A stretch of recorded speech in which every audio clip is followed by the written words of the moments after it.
Details చూద్దాం. దేశవ్యాప్తంగా రేపు 4వ దశలో 96 స్థానాలకు గాను ఎన్నికలు జరగబోతూ ఉన్నాయి. ఎన్నికల నిర్వహణకు అధికారులు అన్ని ఏర్పాట్లు చేశారు. 10 రాష్ట్రాలతో పాటు కేంద్రపాలిత ప్రాంతాల్లో ఎన్నికలు జరగనున్నాయి. కాగా 1717 మంది అభ్యర్థులు రేపు తమ అదృష్టాన్ని పరీక్షించుకోనున్నారు. అత్యధికంగా సికింద్రాబాద్ లోక్సభ స్థానం పరిధిలో 45 మంది అభ్యర్థులు, అత్యల్పంగా ఒడిశాలోని నవరంగ్పూర్లో 4 బరిలో నిలిచారు. తెలుగు రాష్ట్రాల్లోని 42 స్థానాలకు ఈ దశలోని పోలింగ్ జరగనున్నాయి. ఇక మహారాష్ట్రలో 11, ఉత్తరప్రదేశ్లో 13, మధ్యప్రదేశ్, పశ్చిమ బెంగాల్లో 8 స్థానాలకు చొప్పున ఎన్నికలు జరగబోతున్నాయి. ఇక అదేవిధంగా బీహార్లో 5, జార్ఖండ్లో 4, జమ్మూ కాశ్మీర్లో 1 చొప్పున ఇక పార్లమెంట్ ఎన్నికల పోలింగ్ జరగనున్నాయి.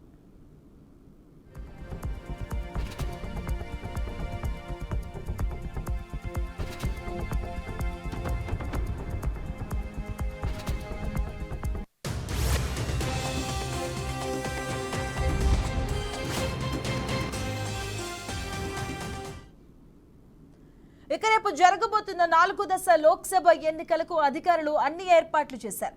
ఏప్రిల్ 19 నుంచి ఇప్పటి వరకు 285 నియోజకవర్గాల్లో ఓటింగ్ జరిగింది.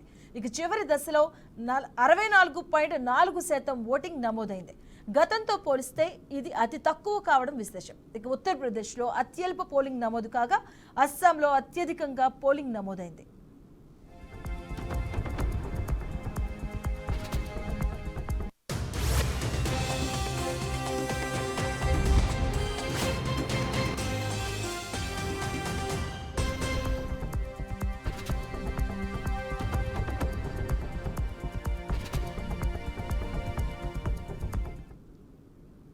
రిజర్వేషన్లు, బుజ్జిగింపు రాజకీయాలు, అవినీతి, ఉద్యోగాల భర్తీ వంటి అంశాలు ఈ విడత ప్రచారంలో ప్రధాన అంశాలుగా నిలిచాయి.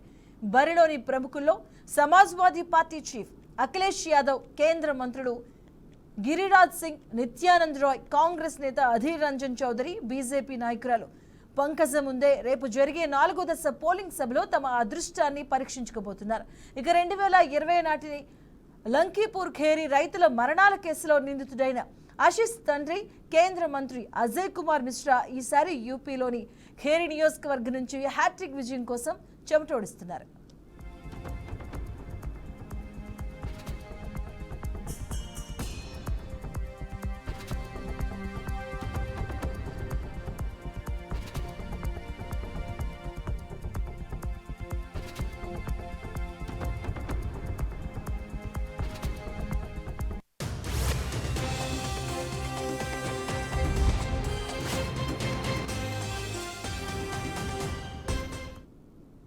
ఇక మరోవైపు నగదుకు ప్రశ్నల ఉదంతంలో పార్లమెంట్ సభ్యత్వం నుంచి బహిష్కరణకు గురైనటువంటి తృణమూల్ కాంగ్రెస్ నాయకురాలు మహువా మైత్రా మరోసారి బెంగాల్లోని కృష్ణానగర్ నుంచి పోటీలో నిలబడ్డారు.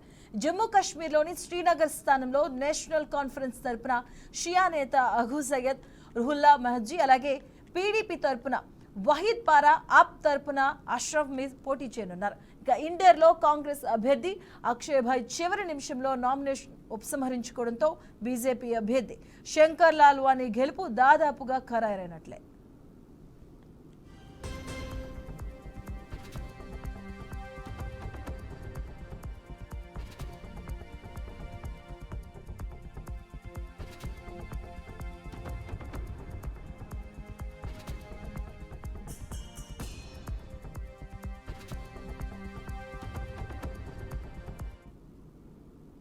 ఇక 4వ దశలో పోలింగ్ జరుగుతున్న ఈ 96 స్థానాల్లో 2019 ఎన్నికల్లో ఎన్డీఏ కూటమి 40 చోట్ల విజయం సాధించింది.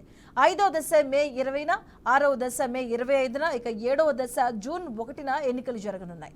ఇక అన్నింటికీ కౌంటింగ్ జూన్ 4వ తేదీన చేపడతారు. ఒడిశాలో లోక్సభ ఎన్నికలతో పాటు అసెంబ్లీ ఎన్నికలు జరగనున్నాయి. అసెంబ్లీ ఎన్నికలు 4 దశల్లో జరగనున్నాయి.